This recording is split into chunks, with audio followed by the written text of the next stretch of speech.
vrai que ça va être long. Dès que ça arrive, non. Ce patient s'inquiète et pourtant l'attente ne sera pas trop longue. Dans cet hôpital du sud des Yvelines, le service des urgences accueille 80 000 patients par an. Alors pour faire face à ce flux de malades en constante augmentation et accélérer une prise en charge, le pôle a décidé qu'un médecin consulterait dès l'accueil dans le service. Une innovation à laquelle est très attachée le docteur Mersa Koukabi, la chef de service. Il y a un médecin à l'accueil dans la journée, c'est pas mal. Dans la journée, c'est pas mal. Ça permet d'anticiper certaines prises en charge et surtout permet de raccourcir ce délai de premier contact avec le médecin. Ça, c'est bien. Malheureusement, le soir, il n'y en a pas, la nuit, il n'y en a pas, le week-end, il n'y en a pas. Donc, on s'organise avec les moyens qu'ils nous mettent à disposition aussi. Ce patient est arrivé depuis un quart d'heure seulement. OK. Aujourd'hui, c'est le docteur Bosca Eric qui consulte à l'accueil des urgences.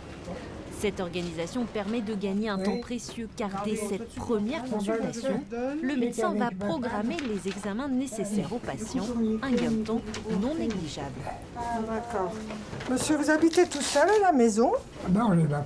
Vous êtes avec votre épouse? Georges, 83 ans, souffre d'une plaie à l'orteil qui ne cicatrise pas. Et votre pied, il est comme ça depuis quand? Ça fait au moins un mois. Un mois, d'accord. Et vous êtes cogné? Qu'est-ce que vous avez fait à votre pied? Je ne sais pas qu'est-ce que j'ai pu avoir. Alors, ça a été des douleurs. Cette jambe-là a eu un accident qui est en cause avec ma hanche. Bon, allez, on va vous déshabiller, on va prendre la tension, on va faire plein de choses. D'accord? Face à une plaie qui ne cicatrise pas, l'hypothèse d'une maladie diabétique est systématiquement envisagée. Hop, je vous fais la petite piqûre pour le taux de sucre au bout du doigt. Ah oui. Le patient n'a pas de diabète.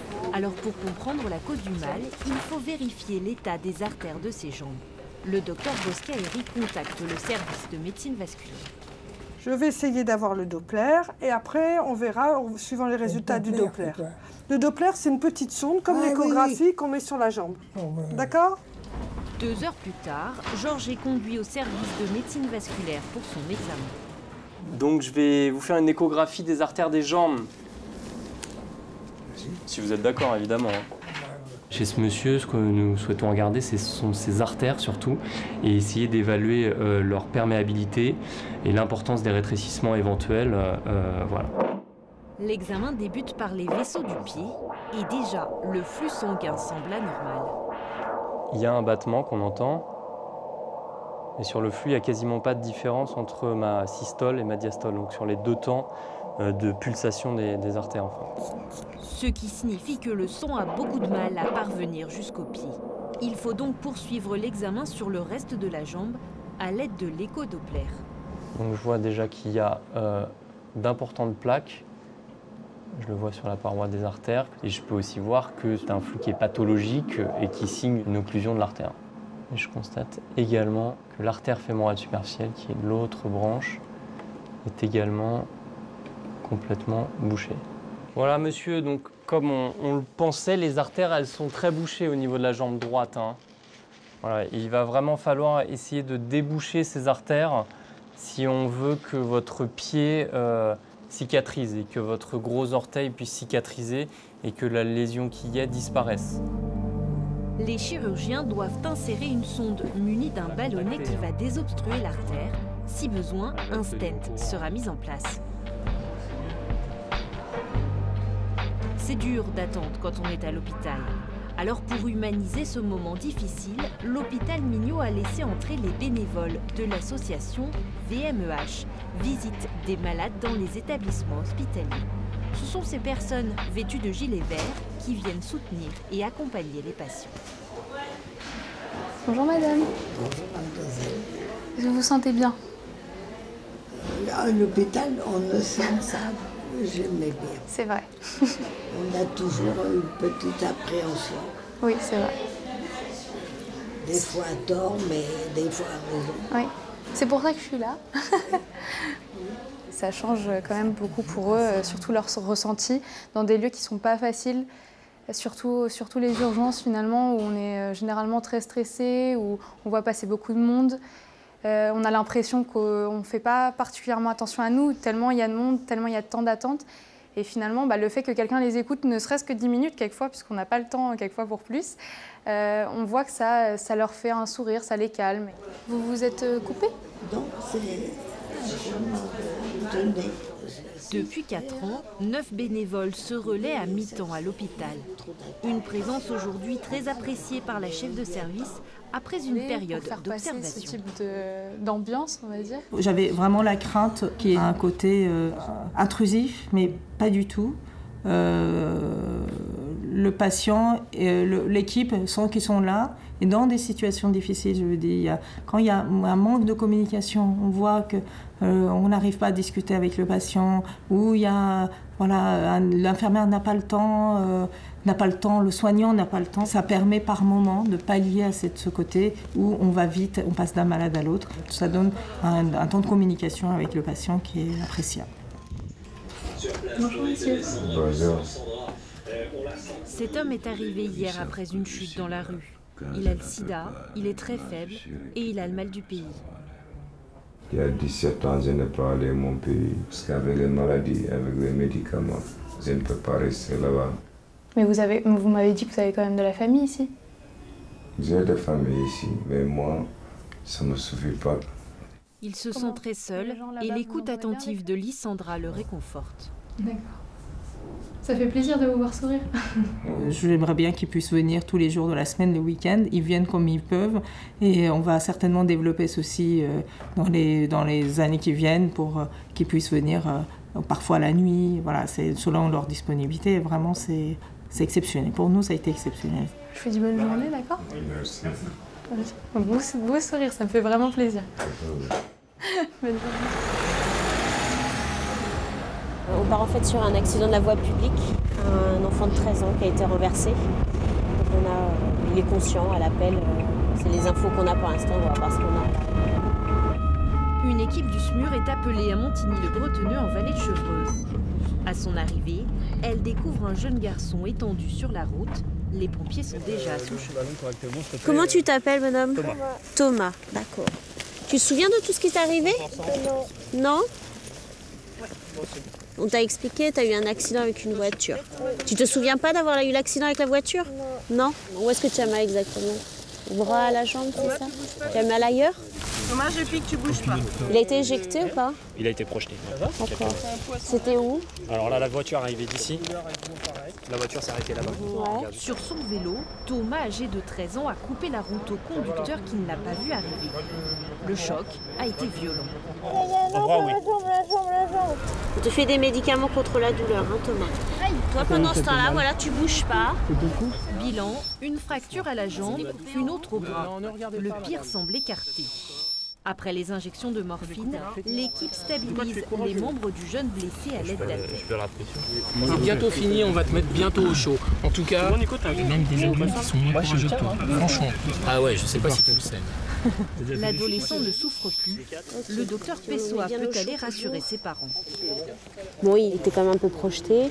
La vitesse était quand même, était une vitesse de ville, mais piéton contre voiture, c'est quand même conséquent. Mais il va bien, Thomas.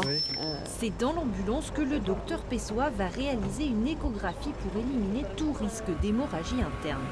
Un examen longtemps cantonné à l'hôpital, mais les urgentistes se sont appropriés l'outil pour intervenir plus vite en cas de risque vital. Ça permet de voir si dans ton ventre, il n'y a pas de saignement. Tu vois, comme il y a eu l'accident, il a été assez fort quand même. Des fois, ça peut faire saigner dans le ventre. Et là, il n'y a pas de signe de saignement. Voilà, pour être sûr que tout va bien. Ouais. D'accord. Sous escorte policière pour gagner du temps, l'équipe conduit Thomas dans un centre spécialisé en polytraumatisme pédiatrique, l'hôpital Necker à Paris. Tu peux dormir hein, si tu as envie. Hein. Si tu as envie de te reposer, tu dors.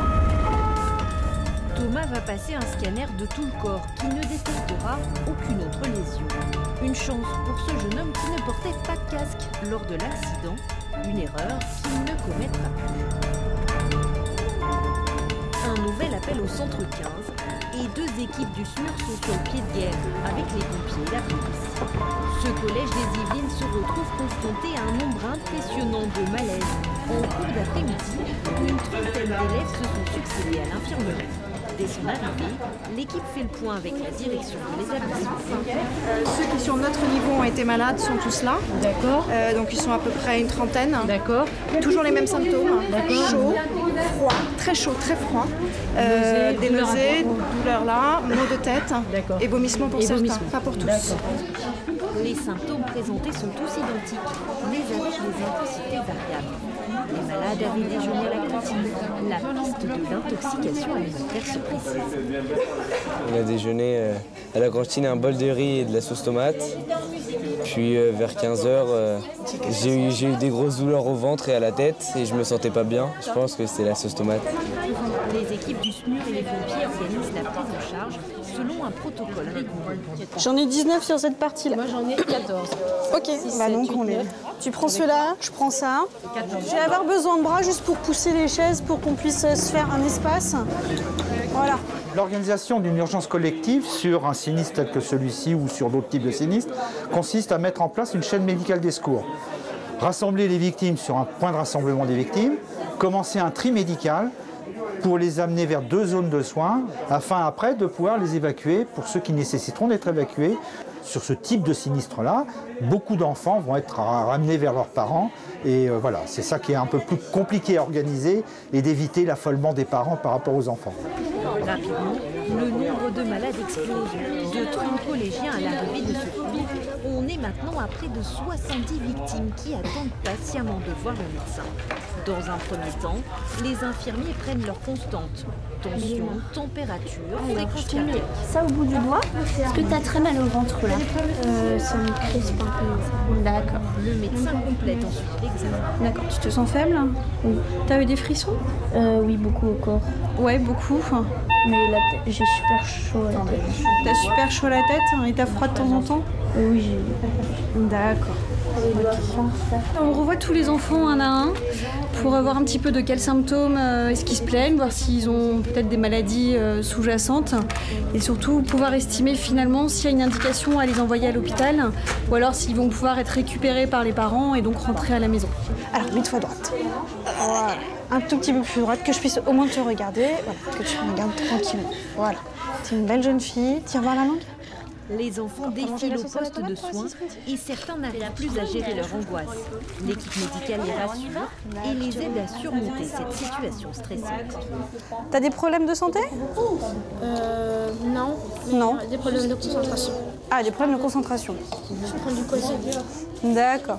Bon, bah écoute, ça va pas empêcher que tu puisses voir tes parents. Je les appelle. Tu vas pas les appeler, t'inquiète pas. On va s'occuper de tout ça. Toi, tu vas juste descendre. Ils vont te scanner ta fiche pour savoir qui tu es. Et puis tu vas descendre et en bas, ils sont en train d'organiser la réception par les parents. D'accord? Un dernier sas permet de vérifier une fois encore l'identité des enfants et de répertorier leurs informations médicales. La police va ensuite les remettre à leurs parents. Alors Priscille, tu as bien le numéro 06 19 67, c'est parfait. Tu vas aller avec le monsieur de la police, mais pas d'inquiétude, tu vas voir, il est super gentil. Le 8 après. Pour eux, ça va être de la surveillance à domicile avec les parents. Pour le moment, on n'a que ça, avec les conseils de consulter s'il y a besoin. S'il y a besoin de prendre d'autres médicaments, etc. Il y a les médecins traitants, il y a les structures. Au pire, il y aura les urgences. Finalement, tous les enfants ont pu rejoindre leur domicile, sains et saufs. Quelques frissons, quelques nausées, plus de peur que de mal. Les analyses vont confirmer la culpabilité de la sauce tomate. Nouveau départ pour l'équipe du SMUR qui se rend à Rambouillet. Comme d'habitude, les pompiers sont les premiers sur les lieux de l'intervention, mais cette fois c'est facile, ça s'est passé chez eux, au sein même de la caserne. Donc depuis ce matin, on ne s'en est pas rendu compte, on a une fuite de monoxyde de carbone dans le centre de secours. D'accord. On a 2 sapeurs-pompiers qui sont dans les ambulances, qui ont été plus intoxiqués que les autres, et nous avons tous plus ou moins mal à la tête. Au total, près de 20 pompiers sont légèrement intoxiqués à cause d'une chaudière défectueuse qui a provoqué une fuite de monoxyde de carbone. Ce gaz est inodore, incolore et explosif. On l'appelle le tueur silencieux. Les premiers symptômes sont assez légers, des maux de tête, des vomissements, mais très rapidement, ils peuvent s'amplifier. On peut s'évanouir, faire l'objet d'un malaise beaucoup plus prononcé, tomber dans le coma, voire décéder très rapidement. En fait, seuls les 2 pompiers qui sont entrés dans la chaufferie sont plus sérieusement touchés. Pris de vertige, ils ont immédiatement été placés sous oxygène. Le médecin va les examiner en priorité. Vous avez perdu connaissance ou pas? Non, j'ai pas perdu connaissance. Donc là, ça va mieux. Là, ça va un peu mieux, ouais. Il faut encore que vous ayez l'oxygène au moins pendant 1 heure. Il faut qu'on vous surveille. Là, votre malaise, j'ai rien de particulier au niveau de l'électrocardiogramme, tout ça, il n'y a pas de souci. Par contre, il faut quand même que vous alliez aux urgences. Déjà parce que c'est un accident de travail. Donc il faudra de toute façon que ce soit déclaré. Et après parce que vous avez encore besoin d'oxygène. D'accord? Pour les autres pompiers, une prise en charge de groupe s'organise dans la salle de sport. Pas forcément fort, encore. Dans la pièce voisine, le médecin prend la tension et mesure le taux d'oxygène des 17 hommes concernés. Donc aucun symptôme, aucune gêne, pas de gêne pour respirer, pas de nausée, pas de maux de tête, rien du tout. Le bilan est rassurant. À part 2 victimes légères, aucun pompier ne montre de signes d'intoxication.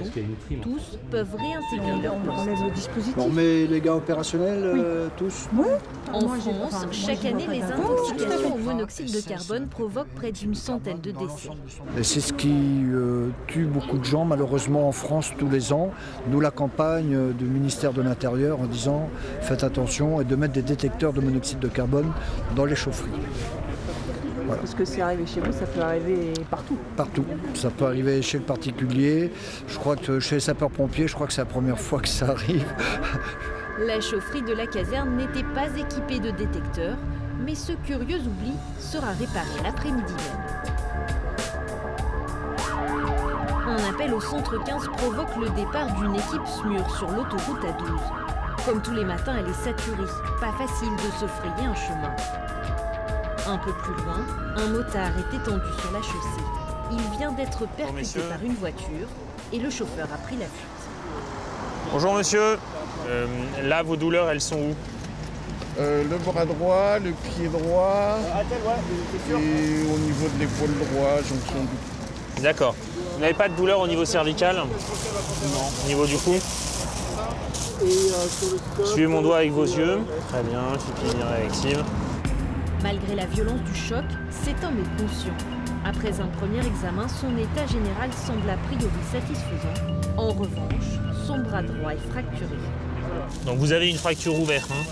Je vais juste nettoyer un peu votre plaie sans trop insister, monsieur. Ça picote? Bon, ok, on s'arrête là. Après, on vous installera le bras dans une attelle pour la suite de la prise en charge, d'accord? Une fracture ouverte, c'est très douloureux. Alors pour pouvoir poser l'attelle, l'équipe injecte au blessé un cocktail puissant d'antidouleur, morphine et kétamine. Ça va monsieur? Vous m'entendez? Oui, ça va. Oh. Voilà, restez bien détendu, c'est parfait. On y va tout doux. Allez-y les gars, doucement. Sébastien, on peut lui en mettre 10 de kéta s'il te plaît? C'est de la remonter au max sous les selles, je pense, non? Oui, ce serait bien. C'est bon, allez-y, moi je remets un peu de produit, c'est bon. Maintenez-la comme ça. Ça y est monsieur, ça va? Vous planez un petit peu, hein? Ah oui, bah ça je vous avais dit. Hein. Allez, c'est parti. L'examen va se poursuivre au chaud, dans l'ambulance du SAMU. Car si une fracture a déjà été identifiée, le médecin doit s'assurer qu'il n'y a pas d'autres lésions. Serrez mes doigts de ce côté. L'autre côté. L'autre côté, celui-là. Oui, très bien. Lâchez celui-là. On fait un examen complet pour être sûr de rien louper parce que la personne peut être un peu choquée et pas pouvoir dire qu'elle a quelque chose de très grave. Par exemple, comme il a une douleur au bras, il pourrait oublier de dire qu'il a mal dans le ventre parce qu'il s'est pris le guidon de la moto, donc notamment chez les motards en priorité. Donc c'est vraiment ce qu'il ne faut pas louper. Arrivé à l'hôpital militaire Percy, l'urgentiste va passer le relais à l'équipe hospitalière. Il portait bien un casque, pas de perte de connaissance. Réception a priori donc sur le côté droit avec une après être passé à la radio, le blessé sera rapidement opéré. En IV, plus de la kétamine 40 mg. Pour le docteur Leredu, la médecine d'urgence est un choix. Cette spécialité est épuisante et peu de médecins acceptent d'y consacrer toute leur carrière. Un gâchis à ses yeux. De temps en temps. Au départ, moi, je voulais faire de la chirurgie de catastrophe. Bon, ça n'existe pas, en fait. Et finalement, si on veut intervenir sur l'événement, intervenir avec l'environnement, le patient, les familles, etc., c'est la médecine d'urgence, en fait, qui fait ça. C'est une spécialité qui me semble vraiment importante, qui me semble aussi encore en construction. Les conditions de travail sont encore difficiles. Il faut des moyens humains surtout. Des médecins, des infirmiers, des aides-soignants, que ce ne soit pas uniquement une génération de jeunes qui donne toute son énergie dans sa jeunesse et qui ensuite arrête. Donc ça, je pense que c'est vraiment un grand défi et très important pour notre spécialité. Cette femme de 37 ans vient d'arriver aux urgences de l'hôpital Minier. Son état est critique. Elle a aussitôt été conduite en box de déchocage, la zone des urgences qui accueille les malades les plus graves. Est-ce que vous êtes asthmatique? Non. Est-ce que vous avez eu mal dans les jambes ces derniers temps? Est-ce que vous avez voyagé? Non. Vous n'avez pas bougé, pas de choses comme ça. Est-ce que vous avez été vacciné quand vous étiez jeune pour la tuberculose? Je sais pas. Son taux d'oxygène dans le sang est extrêmement bas. Elle tousse beaucoup et crache du sang. Peut-être une bactérie. Des prélèvements sanguins sont effectués pour le savoir. La première piste à éliminer, c'est la tuberculose. Cette jeune femme, elle allait très bien hier, très bien cette nuit. C'est arrivé d'un coup d'un seul. Dans la tuberculose, il crache du sang déjà pendant des semaines, un petit peu dès qu'il tousse, il y a un petit filet de sang et tout. Ce qu'elle n'a jamais eu et ce que son mari confirme. Donc c'est pour ça qu'on part sur quelque chose de vraiment aigu et pas sur une pathologie un peu chronique. Le médecin a donc écarté l'hypothèse de la tuberculose. Mais elle suspecte une cause beaucoup plus grave, une pneumopathie nécrosante qui détruit les poumons de façon fulgurante. L'équipe ne prend aucun risque et appelle immédiatement les réanimateurs. Ça crépite partout là, c'est bien. Ouais. Le cœur de cette patiente peut s'arrêter à tout moment. Alors il n'y a pas le choix. Pour pouvoir l'oxygéner, il faut l'endormir et l'intuber. Comme elle était très hypoxique, c'est-à-dire qu'elle manquait beaucoup d'oxygène, la seule solution c'est de l'intuber, de la ventiler. Déjà, ça va permettre de faire les explorations, de pouvoir la coucher au scanner, ce qui n'était pas possible puisque là, elle ne pouvait tenir qu'assise. Et maintenant, le relais est à la réanimation. Son pronostic vital est engagé à cette dame? Oui. L'état de la patiente est stabilisé. Les examens peuvent se poursuivre. Oui, c'est Véronique aux urgences. Ce serait pour un scan, celui dont Mersa vous a parlé. Elle est encore au déchoc, donc intubée, ventilée. On met sa sonde gastrique, elle vient au scan 1 tout de suite. Le scanner révélera un œdème pulmonaire aigu dû à une bactérie qui s'ajoute à une malformation cardiaque. Un rétrécissement de la valve mitrale qui devra être opéré. Un moment de stress pour le docteur Boscaeri, comme il y en a tant dans son métier. Après 25 ans d'urgence, dans des conditions épuisantes, la fatigue se fait sentir. Oui, les urgences, bonjour. Le jour où j'arrête les urgences, je pense que j'arrête la médecine. C'est jamais pareil, il n'y a aucun jour qui se ressemble. Même si on a pas mal de galères certains jours, et ben voilà, le lendemain est un autre jour, et puis avec d'autres malades, et puis on est reparti. Le souci, c'est qu'on n'est pas assez pour pouvoir lever le pied, faire moins de garde, Donc c'est vrai que des nuits blanches complètes, 1 à 2 par semaine, à partir d'un certain âge, ça commence à peser un peu et ça vous décale un peu. Vous avez un peu de mal, de plus en plus de mal à récupérer en fait. Des soignants passionnés par leur métier, mais qui s'épuisent, car le rythme des urgences est intense. Chaque jour, plus de 200 patients sont accueillis dans le service, avec des pics d'activité à plus de 350 passages. Et ce n'est pas tout. Ces médecins doivent également gérer un problème récurrent, la recherche de lits pour les patients à hospitaliser. Charles, c'est Mersa. Juste une question, on en est où des lits? Justement, c'est pour. En fait, c'est comme il y a énormément de monde à hospitaliser, le déchoc est plein. Ok. D'accord, il monte. D'accord. Ok. Affaire à suivre. Ok. Notre problème principal, c'est où hospitaliser les malades. Et à cette heure-ci, un lundi, il y a en gros 3-4 lits disponibles dans l'hôpital pour tous les malades qui sont là. Donc il faut qu'on se débrouille en faisant une espèce de chaise musicale entre les malades, les positionner dans le bon service pour respecter aussi la filière de prise en charge, parce que ça ne sert à rien qu'on fasse une prise en charge assez rapide aux urgences si derrière on les hospitalise n'importe où. Donc c'est là où ça commence, les coups de fil aux collègues pour voir s'ils peuvent nous faire de la place pour nos malades des urgences. Malgré ce constat d'épuisement des équipes, qui ne date pas d'hier, les hôpitaux sont sans arrêt confrontés à des restrictions budgétaires, alors que leur activité ne cesse de progresser. 65 000 patients en 2012, 80 000 aujourd'hui, mais pas de création de poste. Pour le docteur Koukabi, cette situation risque de devenir ingérable.